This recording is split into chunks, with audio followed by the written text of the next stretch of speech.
welcome back to the dark side. I'm your host, Brianna. It me. Who you? It me. Who you? My name's Jeff. This is Dark Adaptation.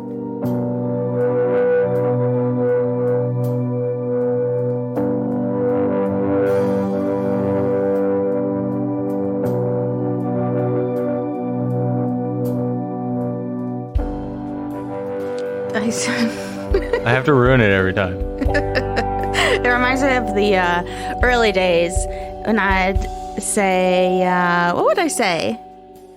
I would say, this is Dark Adaptation or something, and I'm your host, and you would just go, oh, I said, this is Dyson, and you'd go, hi. Hi. That took me a long time to get there. I was trying to think about how it went, but it was so long ago. But I think I would say, I'm your host, Brianna, and Dyson's here. Hi. Hi. Hi. That was so long ago in the early days. We were just little babies. Babies. Just innocent men. Baby. Baby. Oh my god, no more barbarian reference. I love that woman. Oh. I feel bad for her. Yeah. Has anyone listening seen Barbarian? The movie that has like Justin Long. I don't know that main actress's name. She was really good. It's got Pennywise, Bill Skarsgård. It's a really good movie. I liked it. There's a creepy old woman that lives in the basement, and I liked her. I felt bad for her. Yeah. I was really happy when I found out that movie, the whatever was going to be in the fucking house, in the walls and shit, which I'm not giving anything away that was in the fucking trailer shit. Don't at me or whatever. But also, that movie came out like a year ago, so sorry. I know, but I'm also one of those people who watches shit way too late. I've never even seen Sixth Sense. Oh! Yeah. But like... Wow, one of like the few good Shyamalan movies. Yeah. When he has a good movie, it's good. Yeah. But for the most part, you're Signs. like, oh. Signs is pretty solid if you don't look Signs too close favorite. at it. Yeah, it's my favorite too. Signs is my favorite. No, Signs is my favorite. No. Yeah. But like... I love The Village too. It's okay. I just thought like Signs, you can't look too close at it because at the end of the day you realize like these aliens tried to invade a planet that's like 75% water and can't open doors. M. Night's fault. That's the aliens' fault. Yeah. They're stupid. Anyway. they're just dumb. Yeah, but it gave us Scary Movie 3, so it's in the good books. What were you gonna say though? I like that the thing in the walls was like actually not like just a weird looking human. It was legitimately fucking terrifying, large fucking monster. I agree. And they did a good job with it. From lighting to, which I thought the lighting sold the shit out of that movie. Anyway, we are not here for this shit. No, I just wanted to go, baby, which is what the woman in Barbarian does, and it's funny to me. Yeah. Back in the day when we were babies, and we were saying, I'm Brianna, this is Dyson, hi! And this is the longest intro ever, saying literally nothing. So, how about we just... jump into it. Yeah, I got two things to say here. It's part 2 of the Crimes of Dellen Millard. Dellen. So, the first thing I have to say is that this is going to be our longest series yet. Yeah. I'm thinking that this could be 5 parts. Oh. Yes. Holy shit. And that's like, I'm not even done researching yet. So like, I don't know. 5 seems like what it will end up being.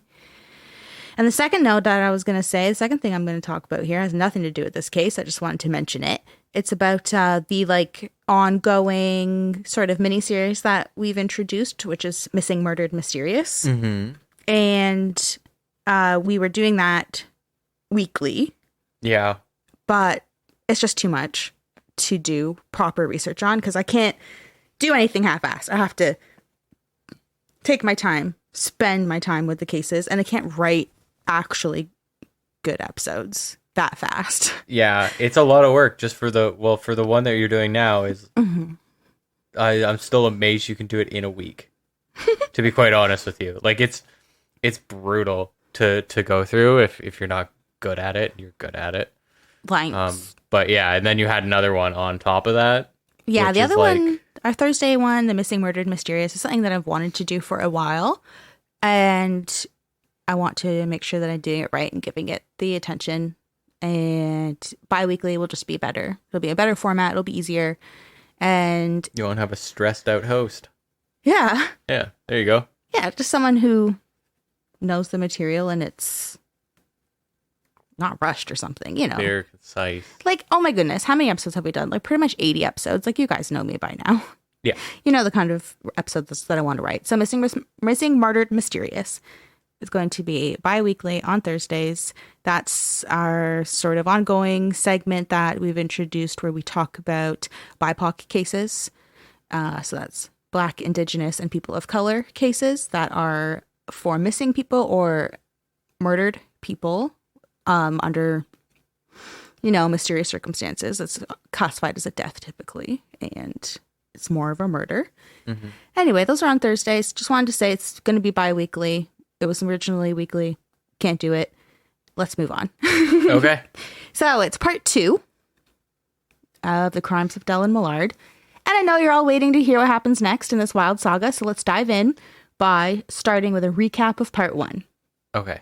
You know, just throughout this series, we're going to talk about so much. So recaps are important.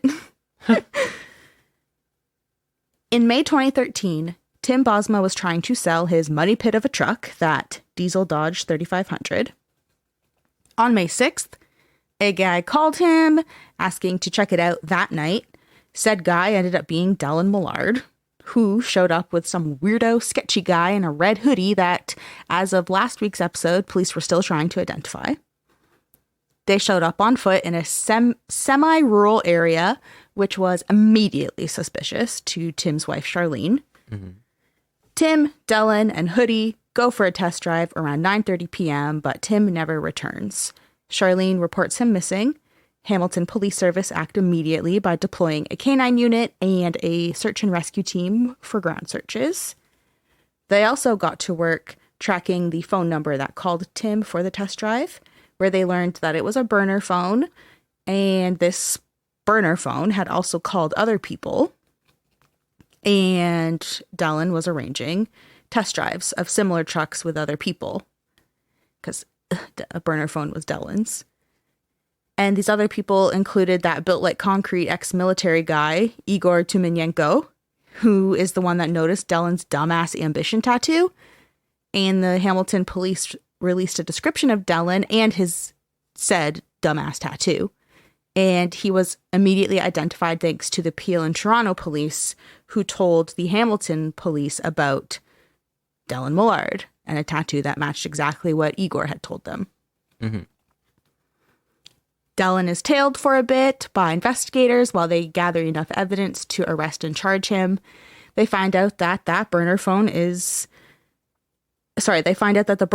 and Dellen's personal cell phone were pinging off the same cell towers at the same time because he's an idiot who brought his personal cell phone with him for this test drive with Tim. So he's arrested for theft and forcible confinement. And while he was in custody, the police learn Dellen owns multiple properties and has access to others. So the police go to his mother's house where they find Tim's truck inside a trailer parked in her driveway. And then they search his farm and Ayr, where they find an incinerator, quote, hidden in the property line. At that point, police sadly confirmed to the public that Tim Bosma was deceased and his remains were burnt beyond recognition in that incinerator. Dellen's theft and forcible confinement charges were upgraded to include first-degree murder. And when we left off last week, I was talking about the nationwide impact of Tim's disappearance and death. There was, candle lighting ceremonies and prayer vigils taking place all over, and people were offering their condolences and sympathies from all over the country. And Charlene, Tim's wife, was holding her own and continuing to address the media and stay strong for her daughter, despite the living nightmare she was in. And, Charlene is just amazing. I can't express enough how just awesome she is. And Dyson, last week you had said that she was very resolute, and that's such a good word. She was resolute and she was so strong. Yeah, you're welcome. And that's where we left off in part 1. And even that was a fucking mouthful to run down what we had talked about. A lot, yeah. And that's just like bullet points. So God only knows what information I'm going to throw at you now. So let's get into part 2.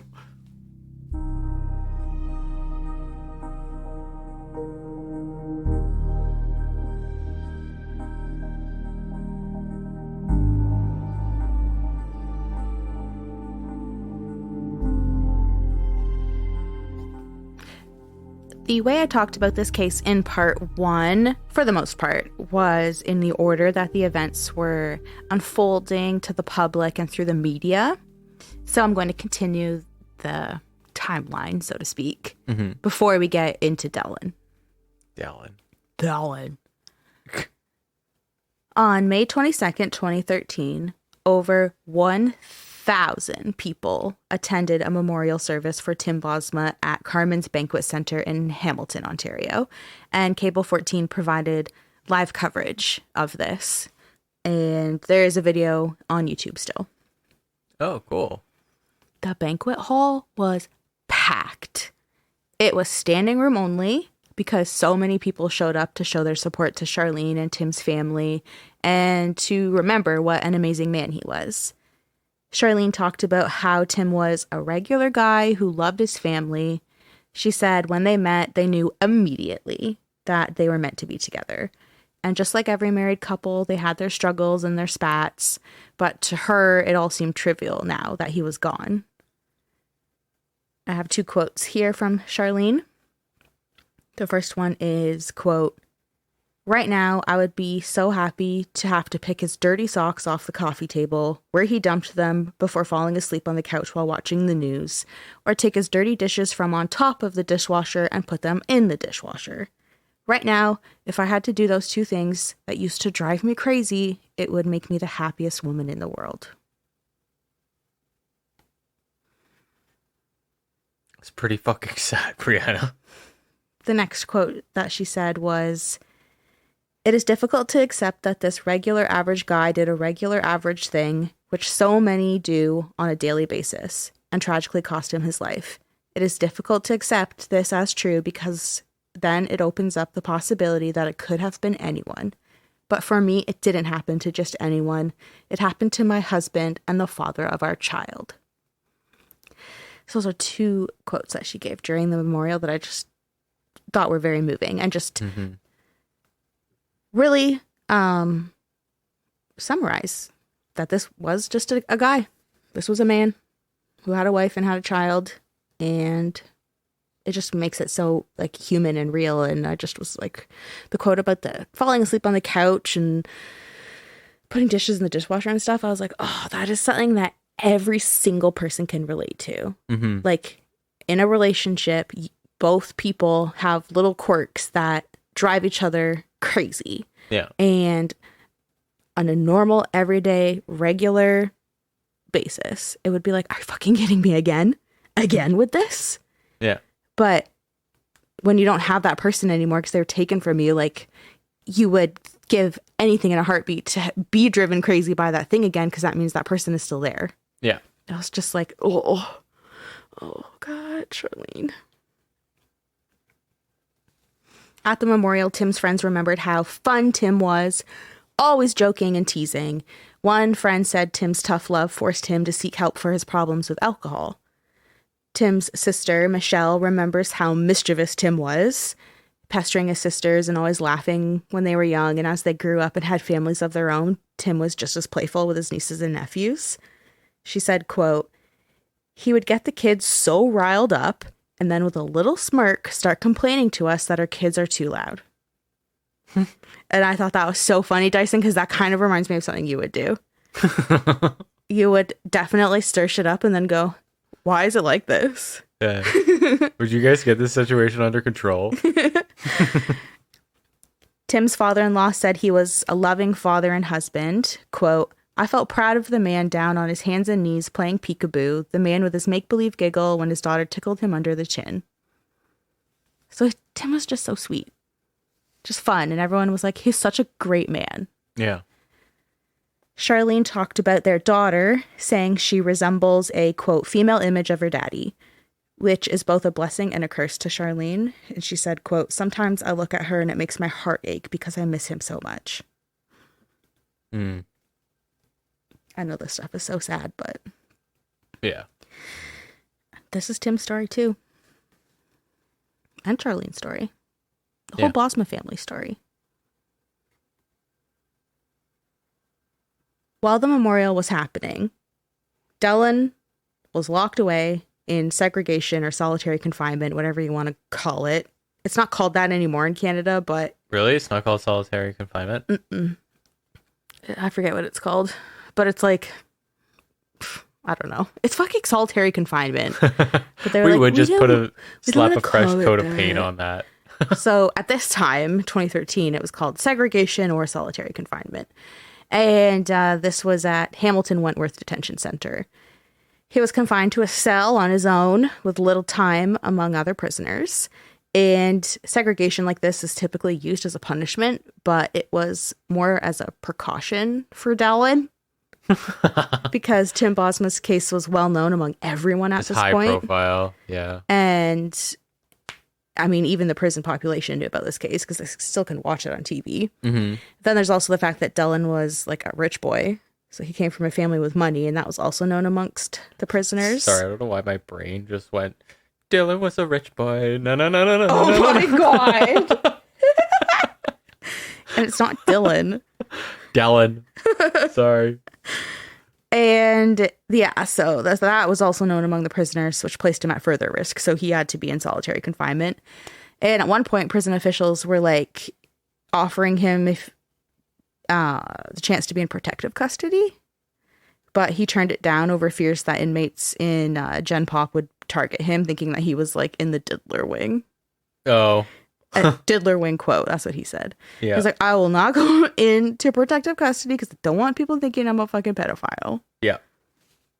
So instead, he was just in solitary confinement so that, people couldn't harass or hurt him. Anyway, so Dellen's locked up in solitary confinement. So police were concentrating all of their efforts on identifying the hoodie guy and anyone else that might be involved in the crime. Following a week of surveillance, and right as Tim's memorial ceremony came to an end, police announced that they arrested Hoodie Dude. I don't have to call him Hoodie Dude anymore. Yeah. He was 25-year-old Mark Smitch from Oakville, Ontario, and he was one of Dellen's friends and close conspirators. Like Dellen, Mark also had a criminal record, but Mark's was a bit more extensive than Dellen's, but we'll talk about that later. Mark appeared in court the next day, so May 23rd. He was wearing leg shackles and he looked fucking tired and pissed off. He was wearing a loose-fitting brown t-shirt and jeans, and he sat hunched over in the prisoner's box. And when he had to stand, he was slouched and he had his hands jammed in his pocket. So he's a fucking idiot, because every lawyer in the world would be like, can you just do me a favor and be presentable for this one fucking hour of your goddamn life so you don't go to prison for the rest of your life? No, he could not do that. Yeah. He's basically just like apathetic as shit. Yeah.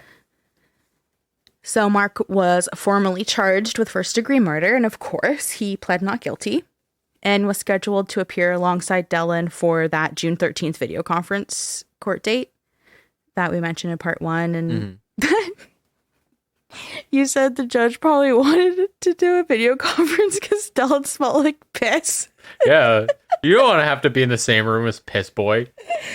I don't know why that's so funny to me. Okay, go look at a photo of him. Tell me I'm wrong. He definitely smells like piss. Yes. Ambitious. Ambition. Ambition, sorry. And then the other side, discipline. In part 1, we extensively made fun of his tattoos at the end of the episode. Oh, in part 2, we're doing it again. Oh, yeah. I'm not letting it go. It's bad. It's just fucking sad. They're lame. If you need the tattoo to be like, ambitious. Ambition. Just don't. Just don't. Okay? Okay, good one. Well, it's just, what do you say to that? It's like, no regrets is better than that shit. I agree. Alongside the police's announcement that Mark Smith had been arrested, they also advised the public that they were still looking for one more person who they believed was driving that SUV that followed Tim's truck as they left for that fatal test drive. I mentioned that in part 1. That they were like, we're pretty sure there's a third person. Yeah. So they were saying in part 1, I talked about how the police were saying they're sure that it was an SUV that was following Tim's truck, dark colored SUV, but they had nothing else to go on. But since Dellen had been arrested, they had actually identified the SUV because it was his. It was Dellen's SUV. And it was a dark blue GMC Yukon. So this is also that same SUV that the police watched Dellen switch to after he had stashed his red truck while they were surveilling him. And like right before his arrest. Yeah. And just straight up spoilers, there's no third person. Okay. Mark was driving that SUV. Oh, okay. But we will get into how all of that played out down the road. I don't know what part. In one part of this many-part series. But yeah. Just so that no one's wondering anymore. Like, there's not a third person. Yeah. So the police eventually figure that out. But in the meantime, they're like, where's the third? At the same time as... Really ambitious of them to think that Dellen had 3 friends. Or 2 friends, I mean. He had a few friends. Friends used loosely. I think people used him, but... Yeah. He used them equally. They're just the skid mark people, eh? They're just skid marks of people. They're not like really... They're just the smear of humanity. Schmear. Yeah. And that's not just talking about people from Oakville. Oh my god. Thank you. I'm here all night. We just lost a 0.0001% of our listeners. At the same time as Mark's arrest, police had executed a search warrant at his house. Well, not his house. It's his mother's house because he lived with his mom in Oakville, where now no one's listening. So this search was one of 15 conducted so far in their investigation. That's a fuck ton. I know, I just wanted to mention that because I was like, fucking 15 search warrants executed? That's a lot. They were just search warrant happy. During this announcement, investigators were asked by the media about the motive behind Tim's murder because that's like the one thing that people were really interested in. Because like we mentioned in part 1, Dellen and Tim, no affiliation other than, hey, can I come test drive your truck? Well, let me just enrage you by saying that I'm confident, Brianna, that they only did it exclusively for the thrill and 0 other things outside of that. Well, I understand why you would say that and why other people have said that, I suppose. But that's just not true. Yeah. But at this point in the investigation, the police don't know. So people are asking, like, what the hell is the reason? Like, why would Dellen do this to Tim? Like, Tim is just a fucking normal guy that wanted to get rid of his truck. But they were saying, like, oh, look, we're still trying to determine that one because we don't know. Because so far it does look like there's no reason other than Dellen is a sicko. So now we know who we're dealing with. Yeah, piece of shit. We've got Dellen Millard and Mark Smith. They are the 2 dirtbags that showed up to Tim's house on May 6th to steal his truck and ultimately murder him and dispose of his body in an absolutely heinous way. Because we talked about that in part 1. The incinerator. As I mentioned last week, this episode will focus mainly on Dellen because there's a lot to talk about when it comes to this freak. There's a lot of information. And when we did part 1, I didn't want to come out the gates just swinging, talking about him. I wanted it to focus more on Tim and his family and how that all unfolded. That's quite the feat because, I mean, like, I know, like, absolutely you have to talk about Tim and, like, Tim and his wife seem fucking amazing. Yeah. His wife in particular is just, like, the crux of this story. She's just like, Jesus Christ, like, how are you standing? I know. And she is. And you, after all this, you're like, she's not gonna, she's just gonna stand there. She's gonna be fucking strong as shit, apparently, because she's just made out of fucking concrete. But at the same time, listen to this story, and like, for those who may know enough about this story, you just want to go into the like punching bag mode of just ripping into Dellen, because he's got such a punchable face, first of all, and he's just such a skid mark of a person. You just want to fucking make fun of this asshole. Mm-hmm. So anyway, good job resisting that urge. I don't think I would have, but even though you absolutely should. Well, thank you. Yeah. So, yeah, that's what we'll do this episode. Now I've finished the timeline of Tim's case, really. Mm-hmm. Part 3 will be more about Mark Smitch, and then we'll talk more about Dellen as well. But for now, we are going to flip the script a bit. So, part 1 included, I've been telling the story from the perspective of the family and what the public saw and all of that. And now we're going to change gears a bit, and we're going to learn more about Dellen, who he is, where he came from, all of that stuff. I'm excited because now we've got Dellen, we've got Smitch, so we've got an episode dedicated to making fun of Piss Boy, and then after that we've got Smitch the prison bitch. It's perfect. I can't wait. I also mentioned at the end of part 1 that there's a lot more details when it comes to the crimes against Tim, but they were related to Dellen's motivations and movements. And it wasn't the time to get into all of that. But that time has arrived now, so Dyson, let the roasting begin, because I'm going to tell you all about this whole little bitch brat. All right, let's go. Let's do it.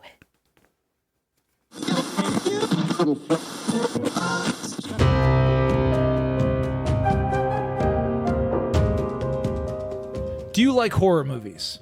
Do you like hanging out with your buddy? Do you like cracking jokes and having a good time? Do you just like fun? Well, consider checking out Spoils of Horror. We are an hour-long podcast that comes out every single week. We're not doing reviews, we're just going to hang out, talk about the movies we love with each other, and hopefully the ones you love too. Covering everything from the popular, the lost, the forgotten, and the bizarre. If you're looking for a good podcast and a good time, you're going to want to check us out. We're on all major podcasting platforms, and you can find us on Instagram and Twitter. Check it out. We'll see you there.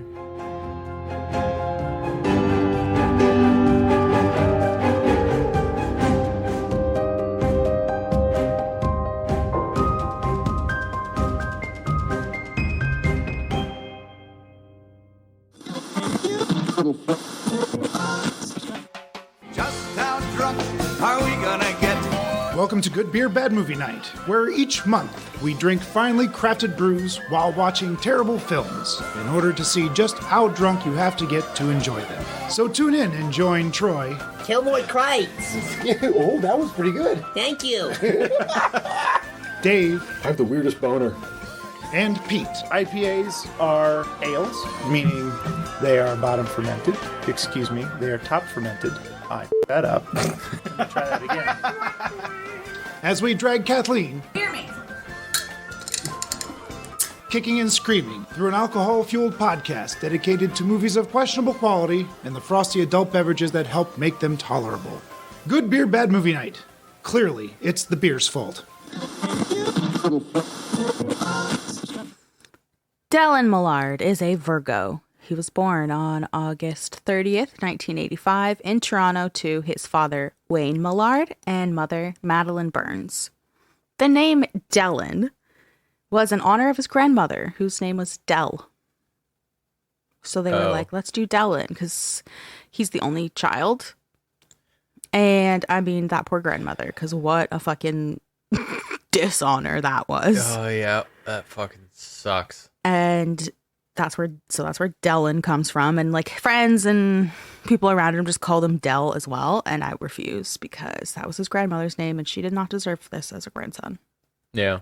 So Dellen grew up in Toronto. Like I said, he's the only child and his parents were wealthy. His family is wealthy and his family is, quote, steeped in aviation. What the fuck does that even mean? I'll tell you all about it. He's fucking slow brewed and planes. Steeped in aviation. I don't know. That's what the articles say. It's Yeah. pretentious. It's That's why so I said pretentious. Quote. It's not my words. Yeah. It's literally every fucking article you read. They're all writing Steeped after in each other. They aviation. all read who wrote something last and then just use the buzzwords. Yeah. So Madeline and Wayne met when they both were working for Air Canada. Madeline was a flight attendant and Wayne was a pilot at both Air Canada and Millard Air. I mentioned Millard Air in part 1, but I was like, oh, don't worry, we'll talk about that later. So Millard Air is an aviation firm that was founded by Wayne's father, so Dellen's grandfather, and his grandfather is Carl, and he founded Millard Air in 1954. Millard Air was based at Toronto's main airport. Pearson. Yes. Yeah. Pearson International Airport. And it had a fleet of 21 airplanes. Millard Air was thriving under Carl's management. This was like his pride and joy. This was everything he was good at and everything that he loved. He was incredibly skilled at anything and everything aviation related. Carl and his crew did everything at this place. They were the ones that loaded the airplanes. They did all of the maintenance work. They looked after any of the passengers that they had. And Carl even invented a way to get racehorses onto the planes, which is like a huge feat. How did he do it? Just smush them in there? Yeah, he just beat them. No. So Robert Seaman, who was an aviator... Dyson! I was trying to just go over that. Yes, his last name is Seaman. Robert Seaman is an aviation consultant, and he has been like a friend or acquaintance, whatever, of the Millard family forever. Dyson, stop. So Robert Seaman said, quote, "It's very hard." I'm sorry, I couldn't help it, Dyson. I needed to do that just for you. Yeah. Thanks. You're welcome. For real though, Robert Seaman said, quote, "It's very hard to take a horse on a plane and lead them up to it. So Carl made a series of gently sloping ramps that were enclosed. It was brilliant." Okay. That's how he got racehorses on the plane. Okay. Yep. I am just adding this in here because it's kind of like a little fun fact. Carl also flew the Toronto Symphony Orchestra on a tour all across Canada so that he could bring this like classical music to the remote parts. That's really cool. I thought that was really neat. Yeah, that's awesome. Because Canada, like, I mean, we live in Southern Ontario, which is like very densely populated, but most of Canada isn't. Canada is remote as shit. Like, it's huge. And we have like so little people compared to like America, which is just as huge, but there's so many people. So like in Canada, when you have like something like this Toronto Symphony Orchestra, they're only going to go to big cities. And in Canada, that's like a handful of places. Like, really, where are you going to go? Yeah. Toronto, Ottawa, Montreal, Which is like Victoria. Yeah, like that's where all like the everyone's condensed, hub. and then the further you get away from those areas, like It's so rural. nobody. Yeah, because it's just so hard to like, when everyone's so spaced out, like it's harder to get water up there. It's harder to get internet. It's harder to get. Okay, well, we're just Basic talking about charters. Toronto Symphony Orchestra here, Dyson. Yeah, So Anyway. I thought that was cool that he did that. Millard Air peaked in the 1970s, and Wayne followed his father into the business. So Dellen grew up surrounded by planes, and he would often sit next to his father during flights on a stack of cushions or pillows so that he could see. I don't know why I did this hand gesture. Sometimes I'm so happy that there's no video because I'm a like a mess. little T-Rex. Oh, okay. As the planes aged, the family was reluctant to make the huge investment to replace them. So by 1990, when Dellen was about 5 years old, the passenger flying stopped at Millard Air, and the family continued to operate an aircraft servicing and maintenance company out of Pearson instead of Like they had like smaller planes. So if they were doing passenger flying, it was like specifically recruited to take that small plane or to take people for flying lessons, that kind of stuff. Mm-hmm. So any flying at all had stopped unless it was like just them messing around. Right. And it just switched strictly to servicing and maintenance. As a kid, Dellen attended a private school, the Toronto French Schools, TFS for short. I don't think the fucking guy spoke French, though. I don't really know. Yeah, that surprised the shit out of me. And at TFS, fellow students remembered him as odd. It's bad if you're the odd kid at a French school, at a French immersion school. In grades 6 and 7, Dellen went everywhere with his favorite snack, Dyson. What do you think Dellen's favorite snack was? Dunkaroos. I mean, they probably would have made fun of him for that because this is like a private school, but wait. That's actually like wait. Let me actually guess. Raisins. Nope. Prunes. Nope. Dates. Mm-mm. Yeah, that's fair. He probably never had a date in his life. What is some other weird shit? Here, I'll just tell you. Yeah, all right. There's a box of dog treats. No, get the fuck out of here. You serious? There's a box of dog treats. Is he fucking Shaggy? This kid was walking around the halls of TFS in grades 6 and 7, so the like the mid-late 90s, where kids were ruthless, and he was fucking eating dog treats. And the kids were like, dude, that's disgusting. What are you doing? And Dellen would just shrug them off and be like, they taste good. Oh my god. You know what? Bring back bullying. No, that's not the moral of the story. Look, we were doing a service. Fucking dog treats. People were like, why are you eating dog treats? And he's like, they taste good. This kid thought he was just in Scooby-Doo. Oh. The worst Scooby-Doo ever. Yeah. The other kids at TFS also said that they had no idea that Dellen was from a wealthy family because he, quote, always looked like a bit of a hillbilly. Eating fucking dog treats. TFS was an elite private school, so most of the kids were from rich families, so they were wearing like trendy designer clothes and, you know, those kind of kids. Yeah, but very crappy. Yeah, but Dellen just showed up dressed like a farmer, and to top it off, Wayne would drop him off at school every day in this like beat up old pickup truck. So they were like, I don't know, we just thought he was a hillbilly. Not really sure why he was here. It's so weird because it's Toronto. Yeah, exactly. So like hillbilly just doesn't like from where? Yeah, that's why everyone was like, he was kind of weird. I don't know. Yeah. I think stereotyping is a thing, I guess, in 1990. And if you're in grade 6 or 7, you're like 12, 13, so it's like 97. People were ruthless. Oh, yeah. Right to the jugular. He was eating dog treats and he was a hillbilly. What do you want from us? In 1999, on Dellen's 14th birthday, he briefly entered the limelight for the first time. But it was not. It was for something that was a lot more positive than murder. He played the spoons. Yeah.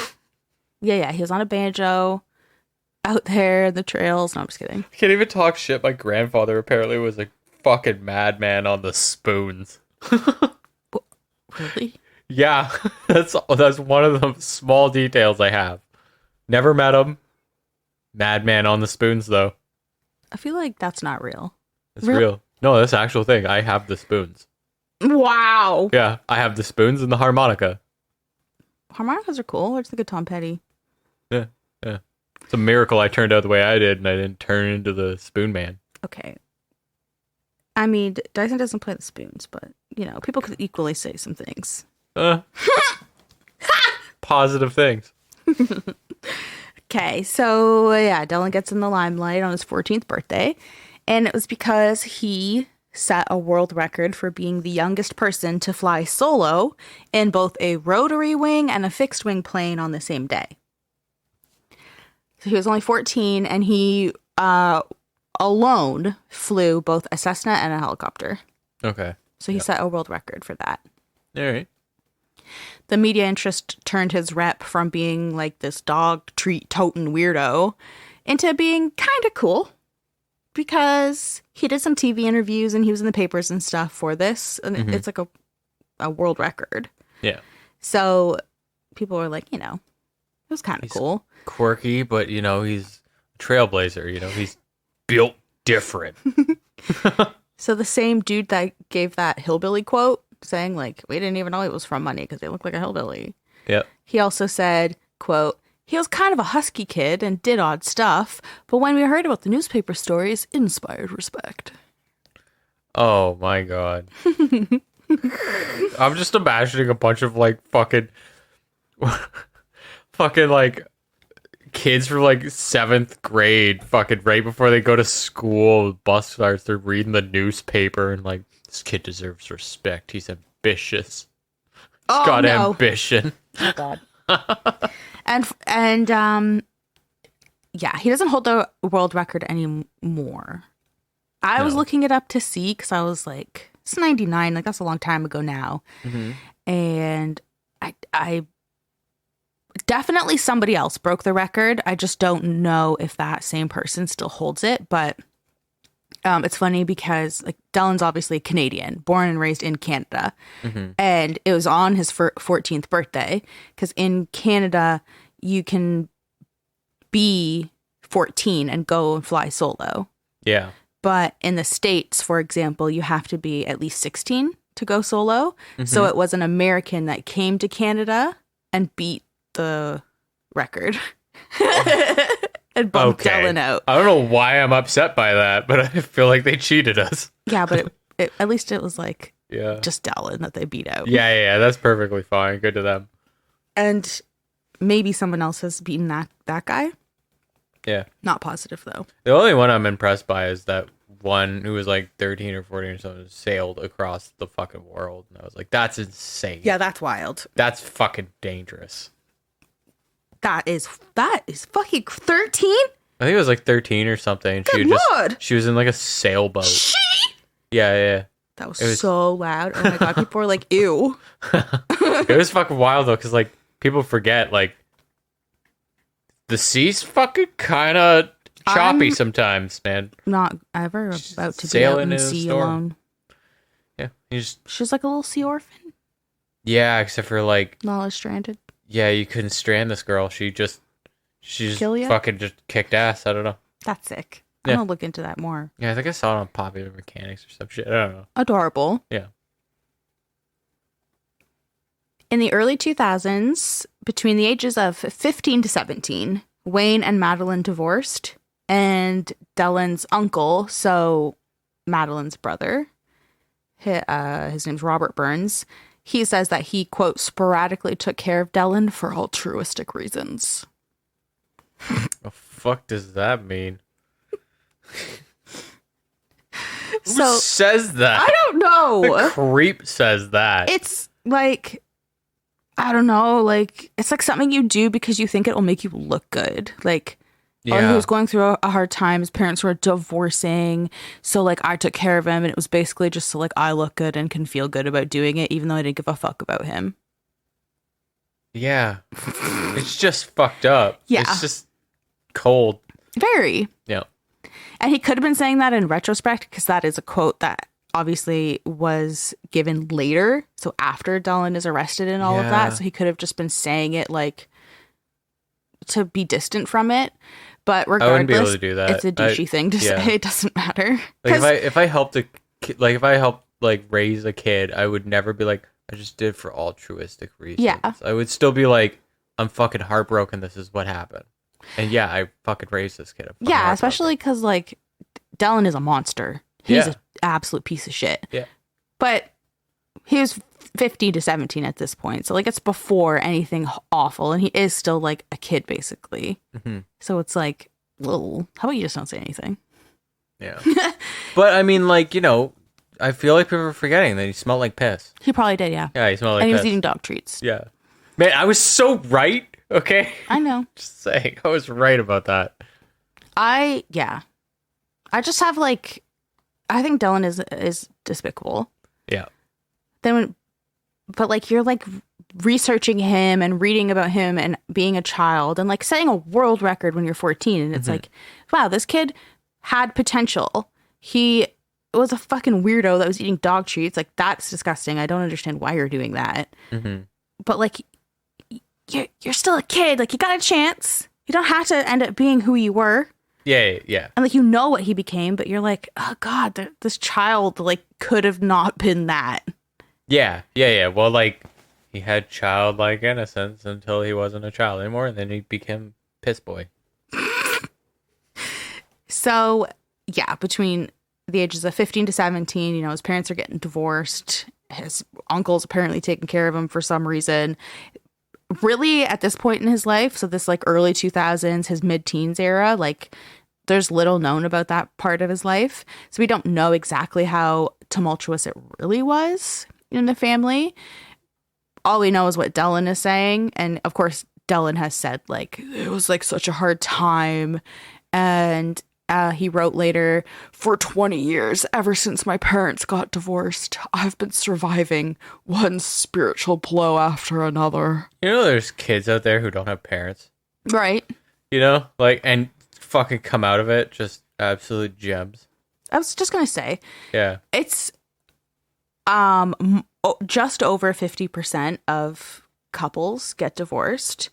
I don't know what percentage of 50% of people that get divorced have children, but that's a lot of children who have parents that get divorced. Yeah. And they don't end up like Dellen Millard. Yeah. So shut the fuck up. Yeah. It sucks ass when you have parents that are living a tumultuous life and get divorced and whatever. Yeah. It's hard on children. But shut the fuck up.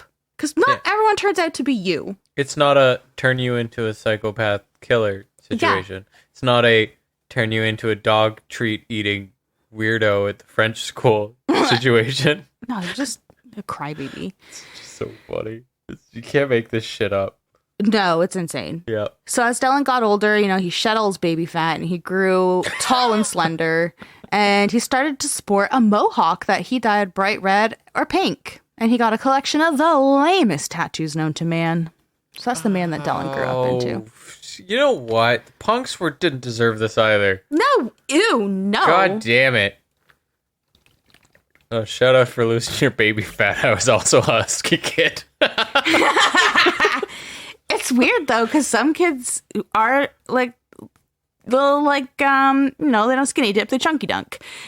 And then oh my God. all of a sudden, they hit a growth spurt out of nowhere, and you're like, whoa! Yeah, my favorite moment was when I think I was probably, like, 16 or 17. My favorite moment? No, this and is going to then be good. It's honestly great. And then my mom looked at me and she goes, you know, all those times I said you'd grow out of it? I was just being nice. I didn't think you'd actually do it. Oh my God, that is so... I can picture your mom saying that. Yeah. She's like, yeah, the doctors were saying, don't worry, he'll get a growth spurt. And I No, was the reason... thinking, like, whoa. The moment I realized, I'm like, oh shit, I'm fat. Was when I went to the doctors and he put me on the scale and he's like, your healthy kid likes to eat. But he was Scottish. Oh my God. So he said a Scottish accent. I can't do a Scottish accent. I can't either, but it was beautiful. A Scottish accent. I can do Sean Connery, though. Likes to eat. Okay, I can't even do it. No, don't even Lovely try. doctor. That's so funny. Yeah, on the scale and everything. Like the scale, you know, the one that... Oh, yeah. With the slide. I know it well. Yeah. Anyway. I had husky phase. It was great. I never heard chunky dunk, but I wish I did. Oh, really? Yeah. It's like my favorite thing. It was fucking funny. Because I also am a chunky dunker. I don't skinny dip. What up? I'm out here cannonballing. I can't believe you never heard that. That's funny. No, I've never heard that in my life. I feel like I must have said that I was before. a lifeguard. I never even heard that. I feel like I've missed a part of my life. Well, I'm happy I was able to give you that live on the pod. Thank you. Welcome. So yeah, Dellen was right there with you. You know, he's kind of husky. Mm-hmm. All of a sudden hit a growth spurt and he was like tall and looked Yeah, decent, and then he went right into his guess. punk phase. Same. Weird. Dellen is a different, I don't even know. No phase. Just They this don't is even who he claim. is. They're not going to claim him. He's more than a misfit. He's a fucking reject. Yeah. So he got that mohawk. He always liked to dye it bright red or bright pink. And then he got the collection of the lamest tattoos known to man, which we won't go into again. Listen to the end of part 1. We dove in. There's pictures on Instagram. So despite having lots of money, just like when people were calling him a hillbilly, saying that he only wore like weird clothes and looked like a farmer, he, as an adult, still chose to wear casual clothes. He liked just straight up jeans and plaid shirts over like designer brands any day. And he instead put a good portion of his money into buying several properties in the GTA. And in May 2011, he bought a $850,000 100-acre farm in Ayr that had an old barn but no house. So that is the property that we talked about in part 1, where the incinerator was found and all that. Yeah, $850,000 for 100 acres. Yeah, no, that made me so depressed, and then it also made me very depressed to that he was able to gather that much money initially too, because it's still a lot of money. So much money. Yeah. In a later interview, Vera Snyder, she had owned the farm for 45 years. She said, quote, "Dellen drove a hard bargain. Afterwards, we felt a little cheated." Oh. So the Snyders raised hogs on the farm for, like I said, 45 years they owned it. And the farm was 100 acres, and it has like bunch of different terrain. There's like swampy sections, it's forested. What year did he buy it again? 2011.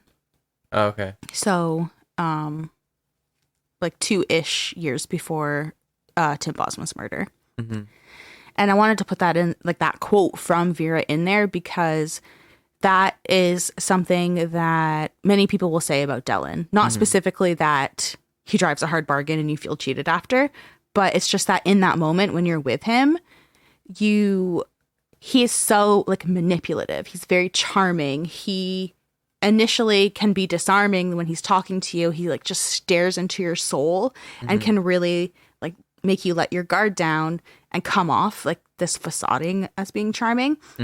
Or you'll be like, my soul's getting sucked out of my body and I'm incredibly uncomfortable. Right, yeah. It's like it's one or the other. Whether you were on guard or not. Yeah. Yeah. So looking back, Vera and her husband were like, he was just so like this like young man who wanted to buy this property. He seemed so charming, so nice. And I realized after, like, basically kind of got hustled. Yeah. Because 100 acres in Ayr, so like the Waterloo region, it's like beautiful prime territory. Yeah. And it wasn't even $1 million. Worth several million now. Yeah. Which is fucking. So that's just something that a lot of people will say about Dellen is like, so can just kind of worm his way in there. Yeah. And then afterwards you're kind of like, wait, what happened? Yeah. You know what is creepy? It sounds like he's one of those like people, they're not a personality, they're a mirror. Oh, for sure. Like he's a mirror. So Dellen does not have his own personality. Yeah, I was gonna say, like, I can't imagine he does. So he probably just like reflects what someone he's talking to wants to hear and look like, and he's just being manipulative that way. Absolutely. Because like, how else are you able to do and then be friends with schmucks like Schmidt? Schmitch. Smitch. Sorry, I got caught in my own alliteration. I gotcha. Schmucks like Smitch. Yeah. Schmucks like Smitch. Oh, God. Say that 10 times. Dellen doesn't give a fuck about anybody except himself. And dog treats. And he loves dog treats. That's his favorite snacky. Tell me he didn't own a dog, Brianna. I think he had a dog on the farm, yes. Okay. I'm not really going to talk about any dog, but he definitely had a dog. Yeah, okay. They shared treats together. It was probably very romantic. Oh. Yeah, Dellen didn't give a fuck about anybody. Nobody except himself. He did not care who he hurt, who he brought into whatever. It was as long as Dellen is okay and Dellen is getting what he wants, that's all that matters. So yeah, he can schmooze with people and then go home and hang out with dirtbags. But it's because at the end of the day, all of these people around him can offer him something and can do something for him. And then he gets this like God complex of thinking like he's basically surrounded by people who are like going to do his bidding. But people are using him just as much as he's using other people. Yeah. But yeah, he doesn't give a fuck about anybody. Yeah. He's out there looking out for Dellen. On May 7th, which is the day after Tim had vanished, Dellen apparently bought a 2-bedroom condo in the Distillery District of Toronto. Don't tell me. Dyson, how much? So it's May 7th, 2013. Yeah. First of all, that's the main reason I wanted to put this in here, is that after Tim vanished, this fucking guy is going out and just buying a condo. But also, it's the Distillery District of Toronto. Will you paint a picture of where that is? The Distillery District of Toronto is probably fairly fucking lucrative. Is that that's not near the Rogers Center, is it? Yes, it is. It is. Really Okay, let me put it this way. We put Union Station there. Yes, the It's Distillery that popular. District is it's the epitome of tourism. You got the CN Tower, you got the Rogers Center, which is where the Toronto Blue Jays play. You got Ripley's You got Aquarium. Union Station, Ripley's Aquarium, Steam Whistle Brewery, All the popular pubs. access to the highway right there. Waterfront is like a 5-minute walk. It is like prime. You just walk like 3 blocks. You got Scotiabank Arena, so you Yep. go see the Maple Leafs play. You can watch the Jays, the Leafs, the Raps. Oh yeah. You got all of them. Even if you want to watch lacrosse, I'm pretty sure you could go watch it. You're not far from Toronto's Major League Soccer stadium there. Well, yeah. Like It's it's not a little Distillery ways down, but District. it's less than 30 minutes. And so this is 2013, and he bought a 2-bedroom condo there. How much do you think he bought it for? This is gonna break my heart. It will break your heart. Maybe it's still expensive, but remember it's Toronto in the Distillery. I'm gonna be conservative and say 900,000. Less. No. He bought a 2-bedroom condo in the Distillery District for $627,000. No. Yes. Oh my god. You can now if you try to get a 2-bedroom condo in like the butt fuck nowhere like slum of Toronto, it's $750,000. And people would be like, "Whoa, Yeah, what a deal. oh shit!" Yeah, and you gotta share it. Like like, oh god. Yeah, I'm selling, but I'm not moving out. Can I sublet? So yeah, I wanted to include that for that shock value you just gave, but also because Oh my god. he literally just abducted and murdered a man, and he's like, I think I'm gonna go buy a condo. Yeah. Monster. Despite being from an aviation family, Dellen didn't really care for it. Wasn't really into the family business. And as an adult, he started exploring other career options. While I was writing this episode, Dyson, I was telling you that after high school, he pursued some things, and I'm curious if you remember what the 3 things I told you. Well, technically 4. Oh no, none of it. Really? Okay, so I think I was tired. I think I remember you saying he was into these things, and then it's just there's a blank.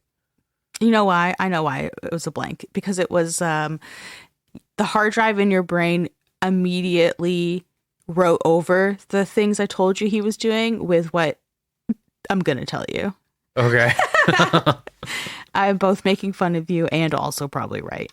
Yeah. So after high school, Dellen enrolled in a culinary school. He studied a bit of animation. Oh, he yeah, took some okay. courses to become a makeup artist. Yep. And he got into photography. Yeah, that all fucking just reminded me, absolutely. Because I was just like, animation makes so much sense. Like, that he would just fucking curve into that.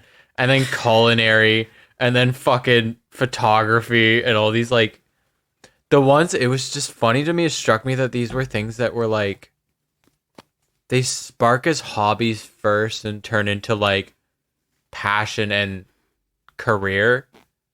But he was just fucking reaching for all of them. I know. Yeah, like, usually you meet someone You and don't they're like, just go into culinary school. You don't just become an animator. You don't just become a makeup artist or a photographer. Those are things that were a hobby as a child, as a teenager, things that you really cared about, were passionate about, and you decided to work. make an endeavor out of it. yeah. And he was just like, Yeah.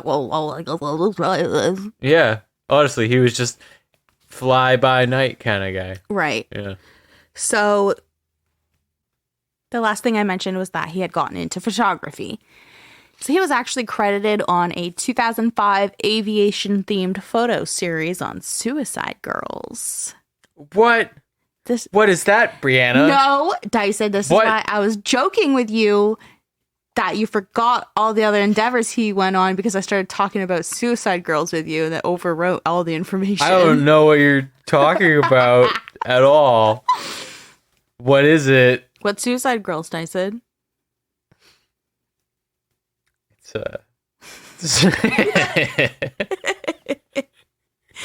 It's like pinup girls for alt girls. Yeah, it's like alternative pinup girls. So girls, especially in this time, 2005, it was like emo girls. It's an aviation fanatics that scene magazine. Hair, tattoos, lots of piercings, manic panic hair, that kind of stuff. So yeah, mommy. Yeah, like the ideal pinup girl. Like, I'm here for Suicide Girls. Yeah. So this shoot features a suicide girl. Let me tell you, the Suicide Girls, it's got me sweating more than a blind lesbian at a fish market. Why? That's. I heard that one today. I had to use it. Ew. I don't even know what to say. I wish you didn't use it. I probably got more. No, keep them to yourself. So the shoot that Dellen was credited for features a suicide girl named Josie. She's posing in a vintage DC-4 plane. The series is titled Cockpit. And the blurb says, quote, "Flying first class can have its perks, but I couldn't pass up playing around on this authentic DC-4. I had the whole place to myself, including the cockpit. I just couldn't resist sitting down and trying out the captain seat for myself. Feeling drunk and dizzy with power, I proclaimed myself captain of the great vessel. My first official act as captain was to make the DC-4 a clothing strictly prohibited aircraft. All aboard, Air Josie. Say hello and tell me all your Mile High Club stories." Oh. That blurb I had to read because it's funny and because that's Dellen. Yeah, that would be. That's no artistic input from Josie. That is 100% everything Dellen wrote, right down to the feeling drunk and dizzy with power. Yeah, that didn't even fit at all. No. And that was probably how he was feeling doing this shoot and how he feels literally any moment he gets to control other people in his life going forward. Mm-hmm. So when I was reading that, I was just like, Dellen's words completely. Anyway, that's just a little freak. A little taste of his photography credits. I went on Suicide Girls to find the photo shoot. Same. And, you apparently have to be a member to see the whole series. Sad. So, I saw the one photo. So I paid for it, and... Dyson, just don't even mind what you find on your credit card later. I'm gonna mind now. And it's not credited to Dellen anymore. It's credited by, like, a non-staffer or something like that, but it's still there. Yeah. So, anyone listening that has a Suicide Girls membership, look for Josie 2005 aviation themed photo shoot called Cockpit. So Dellen did not stick to any of these vocations. Photography, cooking, makeup, animation, none of that. But I guess he didn't really have to because in 2006, at the age of 93, Carl, his grandfather, passed away. So when that happened, Wayne, Dellen's dad, took over Millard Air as president, and then 21-year-old Dellen became a director. Oh my God. At this point, Wayne shifted the company's focus to airplane maintenance and selling off plane parts. It's selling off plane parts. They're just scrapping shit, eh? Basically, yeah. Because, like, in 1990, the planes were kind of too old. And that's when they had stopped flying. And they just strictly moved to servicing and maintenance. It makes sense because like this was like before the airliners were really struggling to make profit. Yeah. Because like now they are because gas prices are so high.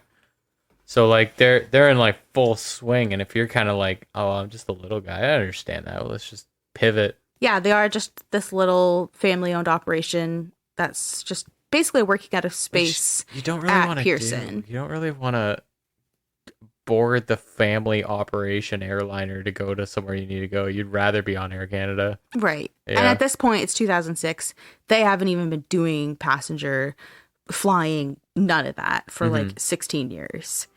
So that's why Wayne just shifted it to strictly maintenance if it was needed by people who wanted to use their services, and then selling off plane parts because they definitely have a bunch of shit just lying around that's probably been accumulated since Carl was the president and had founded it, and that was like 1954. Yeah. So that was Wayne's focus. We're just going to do maintenance and sell shit off.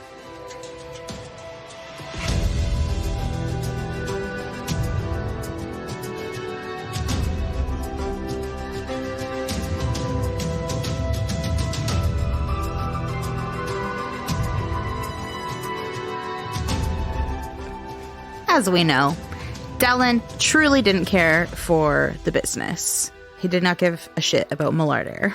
And he might have been a director, but that really didn't mean much. He preferred to hang out with his friends and spend money. He was known to share his wealth, paying for meals at expensive restaurants and spreading it around freely to his friends. So he's a fucking idiot. Well, yeah. For example, he bought his friends Sea-Doos and brought them with him to travel in Greece, Alaska, and France. His friends, not the Sea-Doos. Oh, okay. I actually did think the Sea-Doos. As soon as I read it out loud, I was like, kind of sounds like he just lugged the Sea-Doos around. But no, he would buy his friends all kinds of shit. And then he would bring his friends with him to travel to places like Greece, Alaska, and France. The family home on Maple Gate Court in Etobicoke was where Wayne and Dellen lived. But Dellen, like, he fucking ruled that house. He lived in this house that was backed onto a golf course and had turned it into like a customized party pad. And that's just where Dellen and all of his friends would hang out. This house was really nice. It had, like I said, it backed onto a golf course in Etobicoke. And it always had multiple vehicles parked in the garage. There was an elevator, a pool out back. Inside, there was a large aquarium stocked with fish and turtles. There was multiple TVs, Xboxes, and then there was gaming PCs set up throughout the house so that he and his friends could play Counter-Strike. Okay. I mean, on one, that sounds like fun. On the other, it sounds fucking exhausting. So, all right. Well, I mean, if you don't have anything else to do except have fun, then it's ideal. Yeah. Starting in 2007, Dellen would have been 22, and he developed a reputation among high schoolers in Etobicoke. Oh, no. Yeah, he'd deal them weed and MDMA from his black and yellow Stanley toolbox. Christ. Number one, put a pin in that toolbox. All right. The black and yellow Stanley toolbox. Number two, you're 22 years old. Yeah, stay away from the high school, you little freak. Yeah, I have a rep. Yeah, like, I'm pretty well known with the high schoolers. Like, you're selling kids pot and MDMA. Like, woof. The high I schoolers don't have are a probably 20 like, bucks on me, but I got some dog treats. ew. Fucking weirdo. The high schoolers are probably like, oh my God, he's so cool. But, like, you're dumb as shit when you're in high school. Yeah. He's 22. Like, gross. Even when I was in high school, I'd hear stories like this, and I'd be like, what a fucking loser. Exactly. Yeah. Exactly. Actually, I had stories of girls trying to date 30-year-olds, and I was like, what the fuck? Oh my God, I know so many girls like that. It's That's anyway. It's me. No, I'm just kidding. That's No, not it's what I not. mouthed.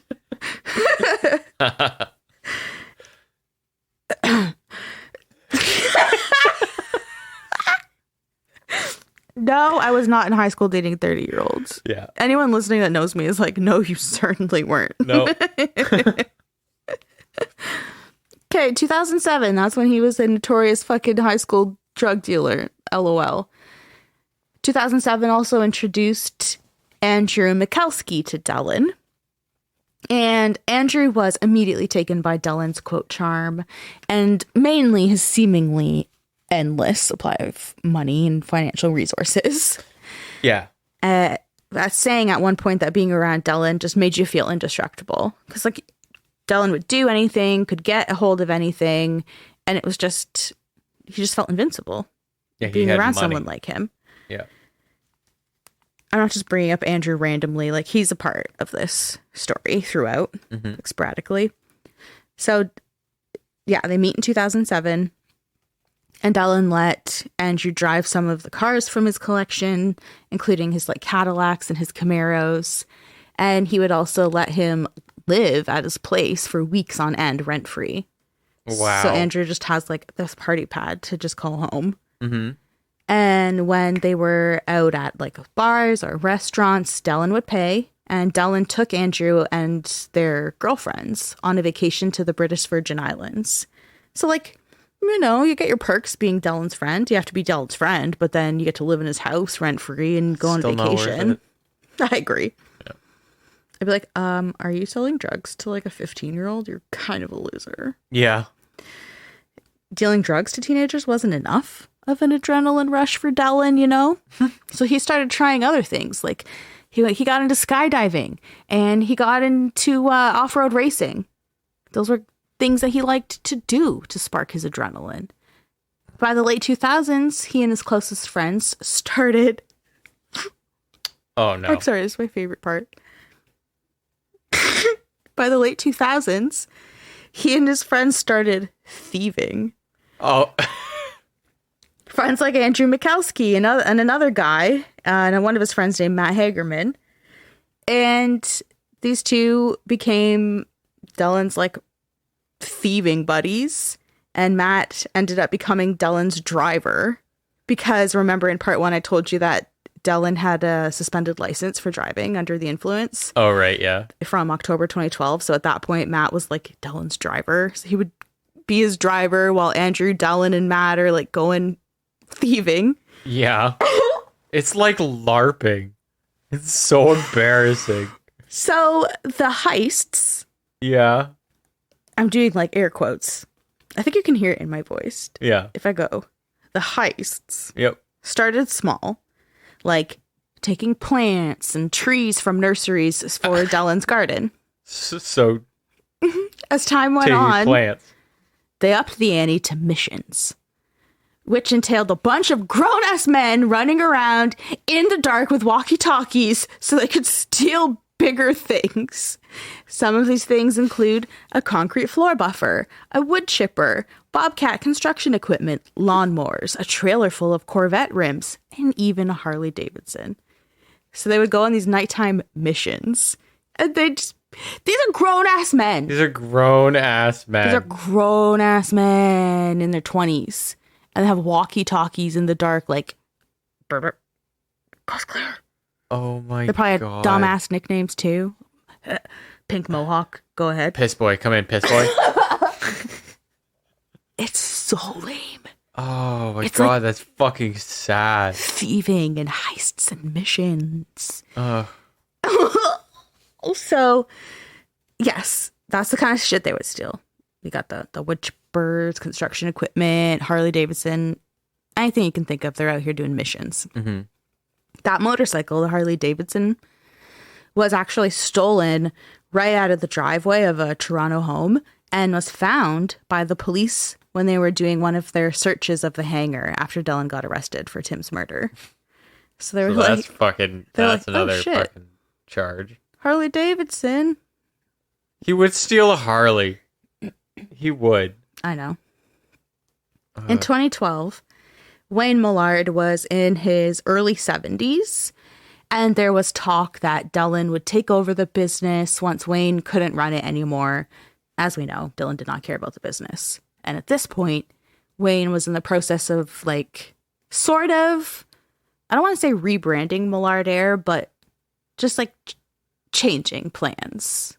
Or Figuring like, out what it wants to do. yeah, because at that point, prior to Wayne trying to change things, they were still operating out of the Pearson and just kind of doing random shit. Yeah. Scrapping pieces of plane, doing maintenance or servicing when they could and whatever. Mm-hmm. So the plan was that Wayne would shift the business into a fixed-based operation in Waterloo instead, because there's a Waterloo airport. Right, yeah. So the plan was that Wayne, like Millard Air, took out this multi-million-dollar loan in October 2012, and they built the 50,000 square foot hangar that I've been talking about. Mm-hmm. That they built that in 2012 at that Waterloo airport. And this was Wayne's, surprisingly, he's in his 70s. This is Wayne's first major aviation initiative. So before that, he was kind of just going on the coattails of his father, so Dellen's grandfather, and just doing what he thought he should be doing with the business when it came to like just running it out of Pearson and doing the servicing and whatever. But this was like his first sort of original idea to be like, let's change things up. We're going to move everything over to Waterloo Airport, build this huge hangar, and it will be what he called Dellen's project. And it was a way to provide Dellen with something to do, but also to build something that would give him a secure future. So at the helm of the hangar's construction, obviously, was Dellen. This is a project for you. You need to be a part of this from the beginning, from its inception, so that you can run this one day. And there's a quote from the National Post article by Anne Brocklehurst. Quote, in his role as business development consultant to Millard Air's new Waterloo Airport venture, Al Sheriff was happy to have only limited contact with Dellen Millard, the boss's son and the guy in charge of the hangar construction. As far as Mr. Sheriff and other executives at the company were concerned, Dellen and his red mohawk spelled trouble. I thought he was just a spoiled brat who had his way all his life and didn't appreciate what his father was doing. That's what Al Sheriff said. He was an impediment to the hangar operation, who didn't meet his deadlines, almost never arrived at work before noon, and refused to clear his collection of cars, jeeps, hot rods, jet skis, and personal airplanes from the business premises. I had to put the whole quote in there because I was like, what the fuck is this guy doing? Yeah. Wow. That I would have pulled my fucking hair out if I was one of those executives. I know. I would have been like, I'm leaving. This is so dumb. It's like this guy's gonna fucking frustrating. Yeah. And it's the guy that is being this impediment, fucking Dellen, is also the leader of the construction of the hangar, and the guy you kind of have no choice once in a while but to deal with. And you're like, the executives, you're the ones who are like, I have potential customers and people that could be using your facilities, but your construction's not done because you suck as a foreman, basically. And also you're impossible to deal with. Yeah. So I needed to put that quote in there because this Al Sheriff guy is just like, fucking sucked dealing with him. He's a fucking spoiled brat. Yeah. So in mid-November 2012, Al actually paid a visit to the hangar because he was from like Texas or something. And he's coming to see the progress of it, to see if he can start bringing people around to see what they could potentially be investing in or have a partnership in or be a customer of. And then Dellen got all sassy when he saw Al Sheriff come in, and he is asking him like why there's no contracts in place yet. Like, this is a new business. We've put all this money into it and we're not seeing anything as a result of it. Like, why is there no contracts? And Al was like, no deals will be signed until potential customers have a chance to tour the facility, have a chance to come here. And all your actual shit is here. You're using this as like a personal playground. Yeah. Like, I can't bring people here to be a customer and sign off on a deal when it looks like this. You and your dumbass mohawk. So things were getting a little heated because Dellen is sassy. Al's probably a little sassy. So Dellen suggested that, you know what, they'll just meet later. They'll go to a steakhouse in Toronto for a private dinner meeting and they'll talk it out. So they meet later and Dellen turns on his charm. He starts talking business and he asks about, the value of Millard Air and why his father, as the president, should continue investing money into this venture that was expensive as fuck. And a lot of people kind of failed to understand what the purpose of this hangar was and what like the potential, if any, there was. Because they're not going to be flying or like having passengers or something. So people were kind of struggling with what the hangar was for. It's this 50,000 square foot hangar. And that's also what Dellen was trying to get at with Al. Like, what's even the point of this? It's so much money, and for what? And I don't see you helping us get some money in here. Yeah. And that article, the National Post article, has another quote from Al, and he said, "He advised me that the family coffers were running low and that he was very apprehensive to keep pouring money into the facility.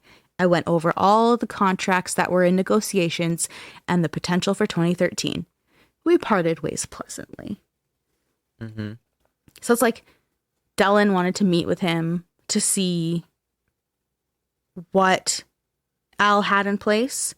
Is there going to be customers, or do you have a lot of stuff lined up? Will we be making a lot of money?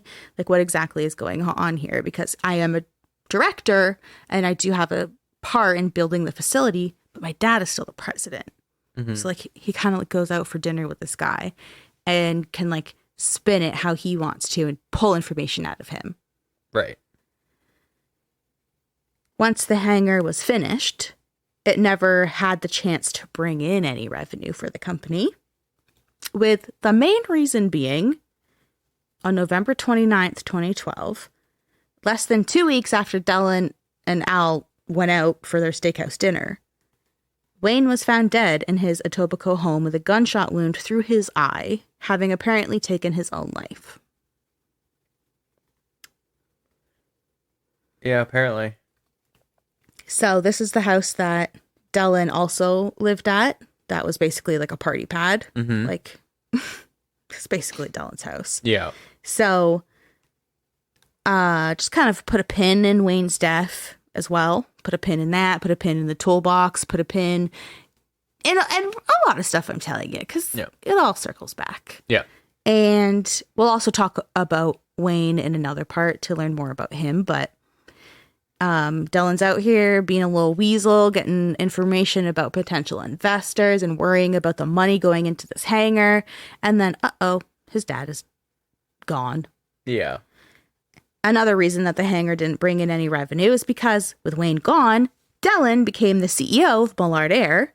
And with him in charge, the hangar was never actually used for aircraft business. It was a place for Dellen to store his vehicles, obviously. That was one of the main problems that investors were having with him. Yeah. But it was also a place for him to start hiding all of his stolen property from his missions. What a fucking nightmare. I know. Like, why the fuck are you even doing this? You are making money as a CEO if you just fucking do it. No, he doesn't. But he's a little piss weasel. He's just... He's fucking thieving. He's doing missions. Doing missions. So also within days of his father's death, most of the Millard Air employees were laid off, with a select few staying on. But for the most part, he was like, goodbye, we don't need you, because they're not fucking doing anything. Yeah. And Dellen even canceled the company's Transport Canada certification, which was necessary for Millard Air to operate at Waterloo Airport the way that it was supposed to, with potential clients and stuff. So you canceled like the one thing that was intended to be there, to make sure it was a reliable business. Yeah. He even met with Robert Seaman, that aviation consultant, Yeah. to talk about potentially selling the hangar in Waterloo. Like, he is making it so evident that he does not want anything to do with the family business. He's dismantling it as he goes, though. His dad's been dead for like a couple weeks, and he's already like essentially trying to like liquidate assets. Just like, what can I just take apart, get rid of so that I can have some cash? And there's been speculation that Dellen was property rich but cash poor, Okay. which is one of the reasons that he was like stealing shit. Mm-hmm. Like the main reason that he was stealing shit is just because he's a freak that likes it. It's fun to him. Yeah. But he also had to kind of do these missions to have stuff to sell for cash. Mm-hmm. And that's why the like missions ended up becoming more high risk instead of just like the fun little thieving things that they were doing of like, let's steal some plants and like just be little dicks about it. Yeah. It started to really like they were stealing from like the city of Oakville and like city of Toronto and stuff, like big pieces of equipment. Yeah. So obviously when you do that, you got more stuff to sell for cash. Mm-hmm. And for those missions, people like Andrew Mikowski and Matt Hagerman, his friends, were two of the Prince of Thieves' trusted mission buddies. God. Oh my god. You can't get any fucking lamer. I'm dead serious. There's Prince of Thieves. Dellen called himself the Prince of Thieves. Multiple times, Dellen called himself the Prince of Thieves. Shit like this is why he was in solitary. Right. Yeah. So he had Andrew Mikowski and Matt Hagerman, two of his friends, to be his trusted mission buddy. But Mark Smitch would become Dellen's most trusted partner in crime. But I think that's a good spot to end it for this week. Okay. Before you overload me with all this bullshit this guy was up to. Yeah, you seem really antsy right now. Wait, I can't stand him. He's just a fucking loser. It's a lot of information. Mm-hmm. And that's not even all I have to tell you about Dellen. Oh. But that's just where we'll end it because I've told you a lot. Mm. So, yeah, we'll be back next week with part 3, which is where I've ended it right there with Mark Smitch because when we pick up next week, we'll talk about Mark Smitch. We will continue learning about the fuckery that is Dellen Millard. Mm-hmm. And there's just so much more. Yeah. To see photos related to this case and all the cases we cover, you can follow us on Instagram at Dark Adaptation Podcast. To see our sources, buy us a coffee, or check out our merch, you can visit our website, darkadaptationpodcast.ca. Thank you for tuning in, and we'll catch you for part 3 next week. Bye.